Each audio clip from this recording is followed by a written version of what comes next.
ఈ cosmetic surgeries అన్నీ చెప్పారు గదా! అవి చాలా కాస్ట్‌లీయా? లేకపోతే నార్మల్ రీజనబుల్ ప్రైజెస్‌లోనే మనం ఇవి చేయించేసుకోవచ్చా? యాహ్! సో, ప్లాస్టిక్ సర్జరీ అంటే చాలా ఎక్స్‌పెన్సివ్. అది అందరికి అందుబాటులో ఉండదు. చాలా మంది చేయించుకోలేరు. మిడిల్ క్లాస్ వాళ్ళకి అసలు అందుబాటులో లేదన్నది ఖచ్చితంగా ఒక మిత్ అండి అది.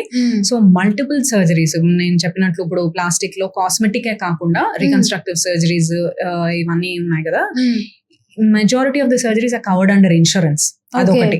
So and also they are affordable. Any other surgeries మీరు హార్ట్ సర్జరీ కానివ్వండి, మోకాళ్ళ సర్జరీ కానివ్వండి, కిడ్నీ సర్జరీ కానివ్వండి, మిగతా అన్ని సర్జరీస్ తో పోల్చినట్లయితే కాస్మెటిక్ సర్జరీస్ ఏమి ఎక్స్ట్రా అడిషనల్ కాస్ట్ ఏమీ ఉండదు. ఓన్లీ ఇష్యూ వచ్చేసి జిఎస్టీ ఒకటి పడుతుంది దానికి.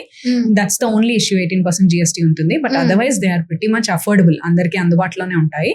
కొన్ని కండిషన్స్ లో ఇన్సూరెన్స్ అనేది కూడా వస్తుంది మనకి.